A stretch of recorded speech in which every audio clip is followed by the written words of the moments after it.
Medicine's Wonder Weapon, The Vaccine, by William Chang. This book introduces vaccines and how they work. It covers the reasons we need them and the complex history behind vaccines. In the winter of 2019, a new disease, unbeknownst to mankind, was awakened from dormancy. Its symptoms mirrored that of the cold, but this new villain wasn't to be belittled. As of January 2022, this novel disease has already killed 5.73 million people. What is this invisible intruder? Its name, SARS-CoV-2, better known as COVID-19. From the moment the world discovered how serious this pandemic was to be, scientists have been working around the clock to find a wow-worthy prevention method. Early last year, this method blasted off. So what is this new method? No, it isn't an antibiotic. Antibiotics are only useful against bacteria, and COVID is a virus. So this method is a vaccine. How do vaccines work? And where do they come from? Keep reading to find out. How vaccines work. To fully understand how vaccines work, one must understand the human immune system. The immune system is one of the body's most important systems. It protects us from billions of tiny invaders called pathogens that we cannot see. Most of these invaders are harmless. Others only cause sore throats. Some may make you sick for a week. But the invaders we are truly afraid of are the agile and powerful ones. These can cause serious problems if not treated in time. Some of these invaders include Yersinia pestis, the Black Death, Japanese encephalitis, smallpox, lockjaw, and Ebola. They work fast and can be extremely deadly. To combat these diseases, especially viral infections, we developed vaccines. How vaccines work. You've probably seen a vaccine before, the syringe that a doctor inserts into your arm for a few seconds. But what is in the syringe? It depends on the germ. However, the general rule is that the doctor injects you with dead or weakened forms of the germ. This stimulates the immune response once the system discovers foreign pathogens. Although the pathogens may be dead, white blood cells rush in to kill the germs. Some of these white blood cells will stay in the body after the infection has been stopped, while most of the other defenders die to conserve the body's nutrients. If the real germ ever invades the body, the memory cells will recognize and immediately kill the germ. Ancient times. 1,000 years ago, the first ever vaccination was used in China as a response to a smallpox epidemic. Back then, the human race didn't have such technology. Vaccinations were known as inoculations. The principles of both methods are the same. The body is exposed to weakened pathogens to build up immunity. The only difference is that for much of inoculation history, we had no idea the tiny invaders even existed. Let's get back to smallpox. In ancient and medieval times, smallpox was running rampant over the world. We all know that the Black Death killed 200 million people, but smallpox killed 300 million people in the 1900s alone. Imagine how many people died before the 1900s.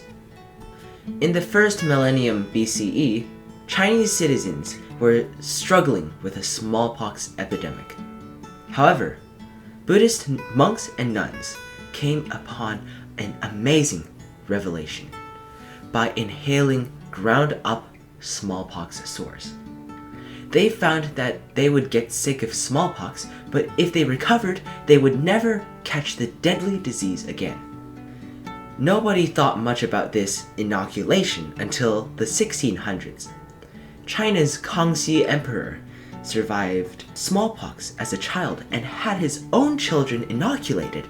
This was the first time that a person in authority had supported vaccination. Germs exist? As our advancement of inoculations furthered, we still had no clue of what caused diseases. During the Black Plague in Europe, nobody suspected that the mysterious black bumps were caused by bacteria. People would parade naked in the filthy streets of Europe, whipping themselves and begging for God to call off the curse. In the 1670s, an English scientist named Robert Hooke and a Dutch scientist, Anton van Leeuwenhoek, looked through some microscopes. They discovered that there were tiny things swimming around in pond water called animalcules. Still, these two bright scientists had no notion of those tiny creatures as disease-causing. Let's now visit Budapest, Hungary. In 1847, a physician named Ignaz Semmelweis was troubled by high death rates of women giving birth. At this time in Europe, humans were still completely oblivious to the thousands of co-inhabitants of the squalid cities.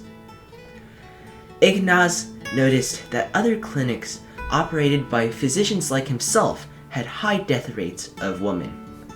Meanwhile, clinics operated by midwives had much lower death rates.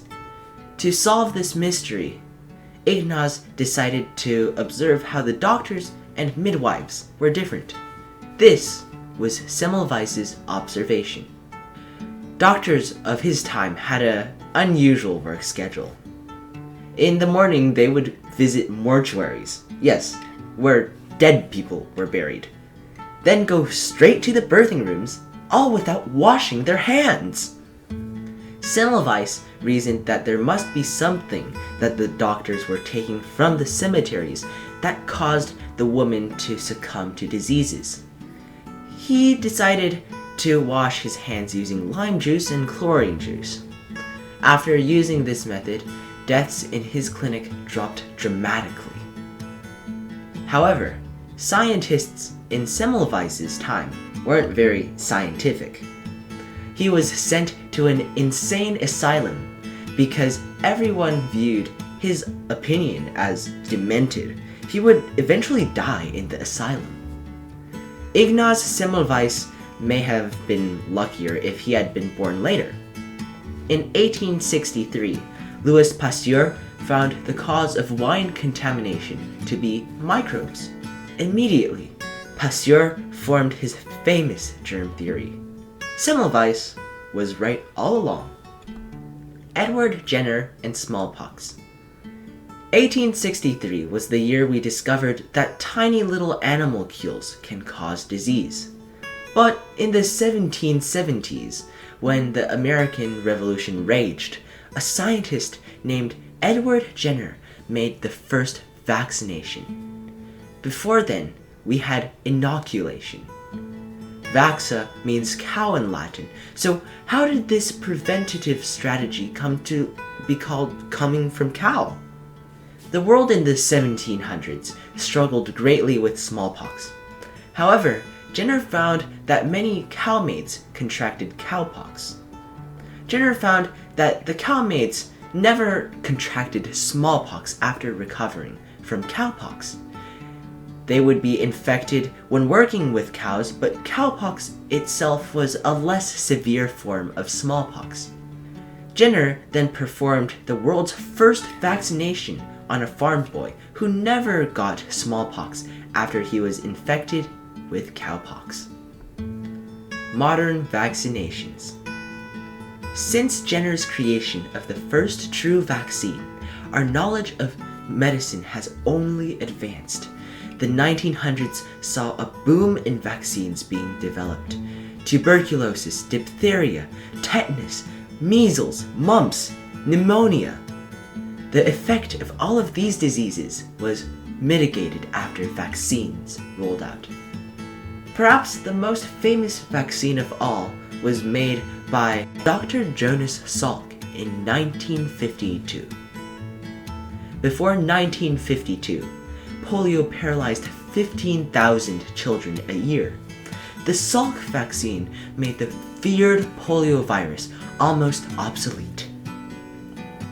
Human medicine will keep advancing along with our perception of the microbial world. Yes, there are going to be future epidemics, but with our miracle weapon, the vaccine, the human race will prevail.